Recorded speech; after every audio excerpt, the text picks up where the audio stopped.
finally finished Sucker Punch's Ghost of Tsushima, and let me tell you, this game is one that hits you directly in your feels. Even for its criticisms, Ghost of Tsushima is easily one of the most life-changing games I've ever played. And I don't mean that it's just superficial hyperbole either. If you've been following me for a while through North Caesar, or you're as new to my voice as my videos on Black Girls Anime, then you'll know that in almost every video I've ever done, that along with being autistic and living with various other neurodivergencies, my love for and continued studying of psychology, sociology, and writing are not only the essence of these analyses and reviews, but a means I use to try and provide people with a real-life glimpse and perspective into how someone like me sees and interacts and perceives this world on a day-to-day basis. That said, in the entirety of my gaming history, stemming from the age of 5 and onwards, I've actually never played an open-world game. Which, you know, I'll admit is pretty mind-boggling when you consider that GTA 5, Red Dead Redemption, and Red Dead 2 are 3 of my all-time favorite games that I've literally never played. Best believe, I've dedicated countless hours to watching the playthroughs on YouTube, studying the lore of all 3 games, the character narratives, the Easter eggs, and every random fact that my brain could possibly soak up without ever having to play the game, in the hopes that I'll one day have the opportunity to actually play them. And honestly, before you write me off as being either lazy or a fake nerd, one of the main reasons I've actually never gotten around to playing these games back when they first dropped is that at the time,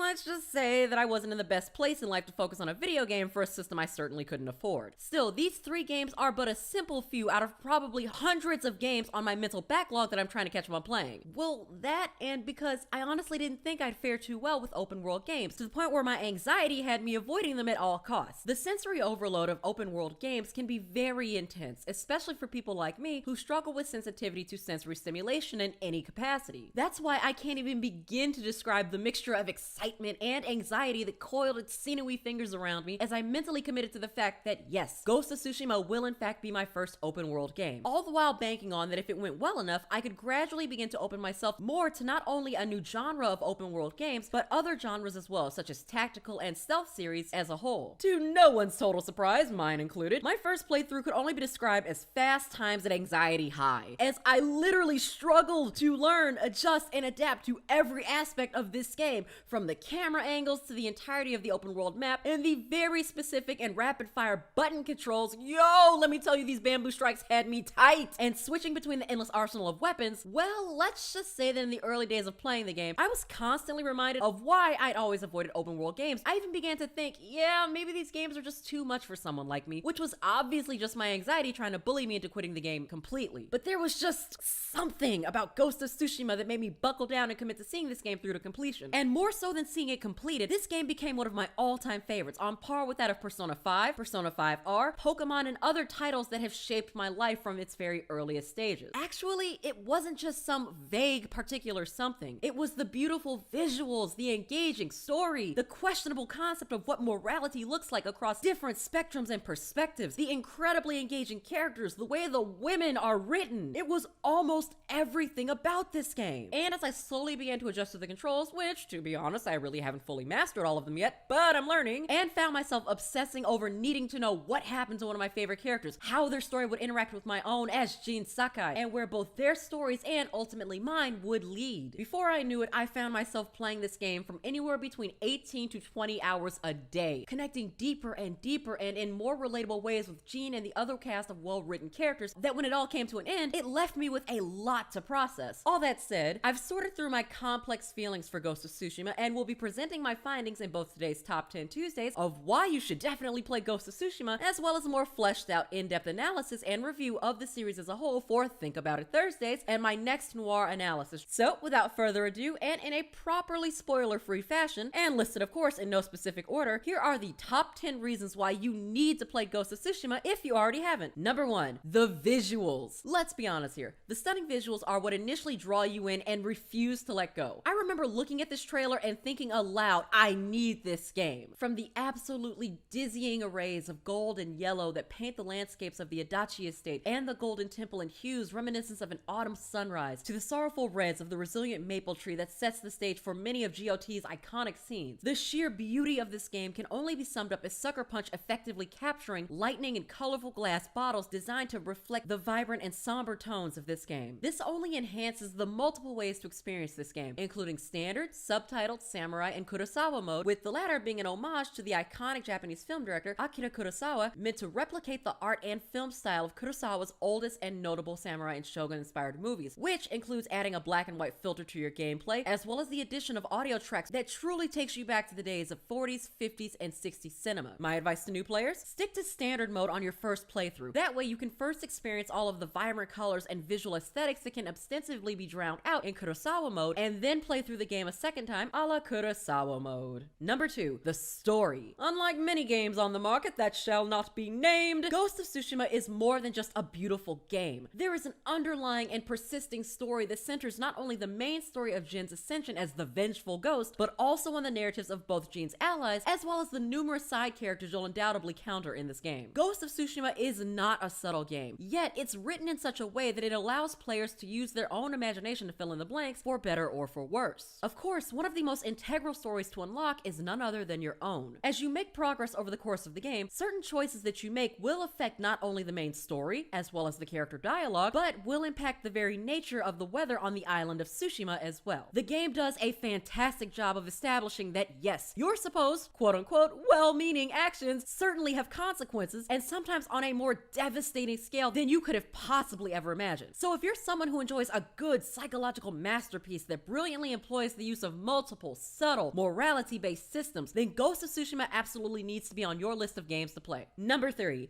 the unique cast of characters. If you're a true empath like me, then you're far more likely than your friends or your family to become deeply attached and emotionally invested in the characters and narrative of whatever video game, anime, manga, books, or characters you happen to be working on. That said, and in my own humble opinion, it's incredibly easy to get attached to Jin and the other beautifully flawed characters in this game. In order to 100% shot the game, you're going to be spending a considerable amount of time bonding with and getting to know this game's eclectic cast of characters. Something else Sucker Punch effectively utilizes is the use of subtext in regards to getting to know the characters. You're both figuratively and literally given their individual and shared history piece by piece. Even then, your imagination is kind of left to its own devices to glean and dissect the truth behind what seem like simple lines of throwaway dialogue, which in turn can reveal the inner demons as well as the joys that drive and shape each character, including the titular ghost of whom story you're navigating. Emotionally and psychologically, this game will take it out of you, particularly physically, given how hard I cried, and I mean ugly cried, if you become too invested in its characters. And that's not at all a bad thing. Quite the contrary.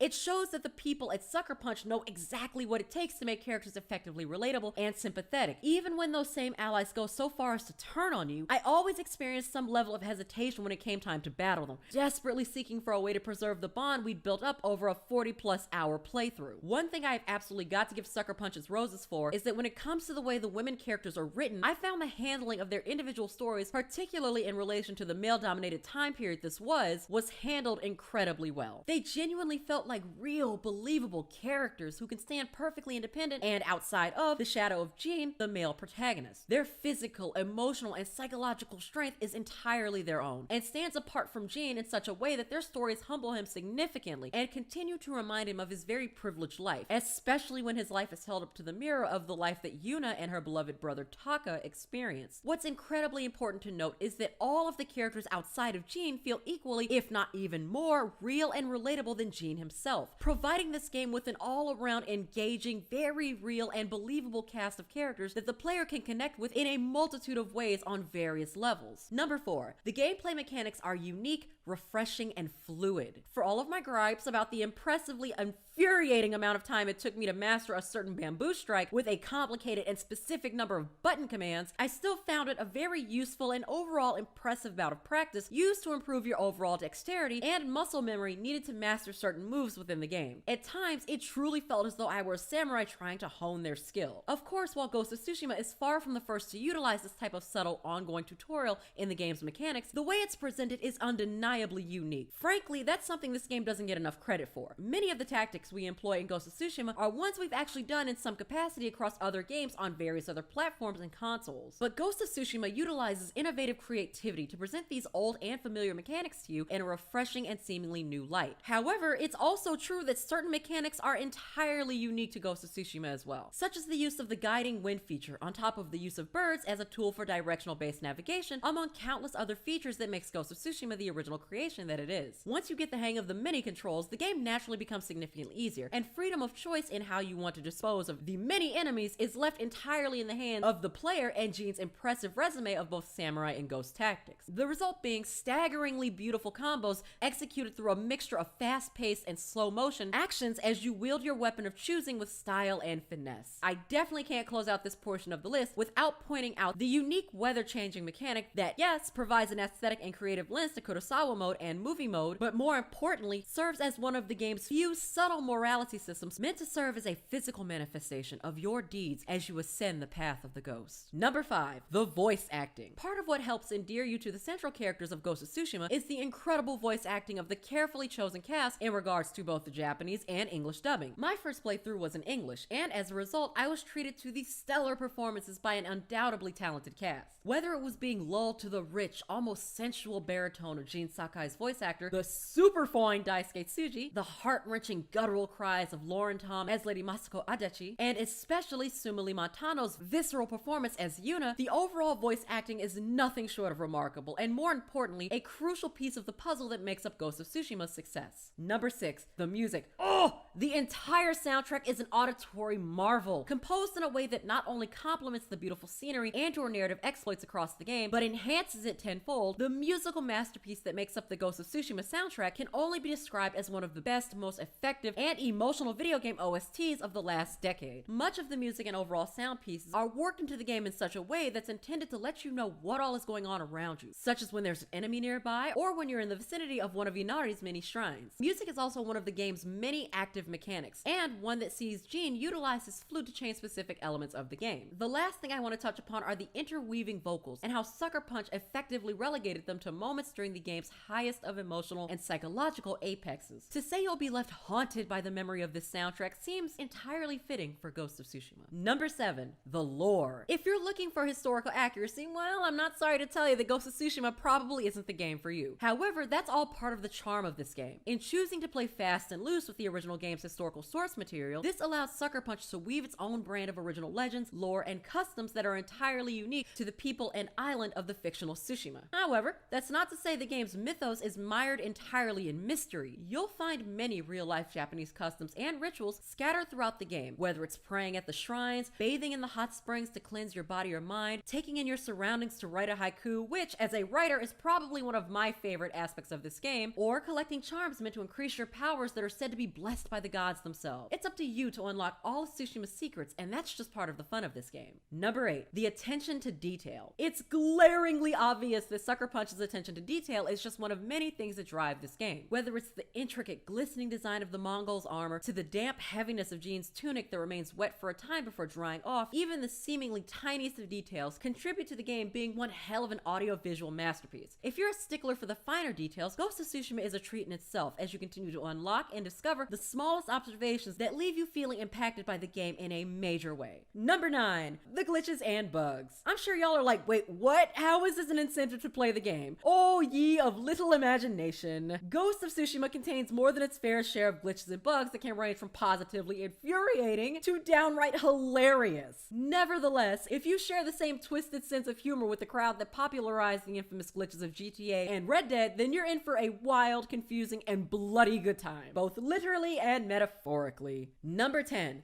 the upcoming multiplayer DLC. One thing many fans of Ghost of Tsushima can agree upon is that this game would have been amazing with a multiplayer mode that sees you working with or against your friends and other players. Enter stage right, the upcoming Ghost of Tsushima co-op multiplayer DLC, Legends, slated for PS4 release this fall. As the name suggests, this new multiplayer is a separate story from that of Jin's and surrounds 4 warriors of Tsushima who have made legends for themselves amongst the island. This new co-op multiplayer mode will allow up to 2 to 4 players and will offer a choice of 4 character classes with their own unique ability and advantages: Assassin, Samurai, Ronin, and Hunter. How will your legend unfold in the upcoming DLC? And that's it for this week's Top 10 Tuesdays. Tune in this Thursday for my full analysis and review of Ghost of Tsushima. Thanks for watching. Drop in the comments what you thought of Ghost of Tsushima, if I've inspired you to play it, and if you're looking forward to the new DLC. Don't forget to like this video, share it with your friends, and subscribe to North Caesar Entertainment and Black Girls Anime for more in-depth, informative, educational, and entertaining lists, analyses, and reviews of your favorite anime, manga, video games, and more.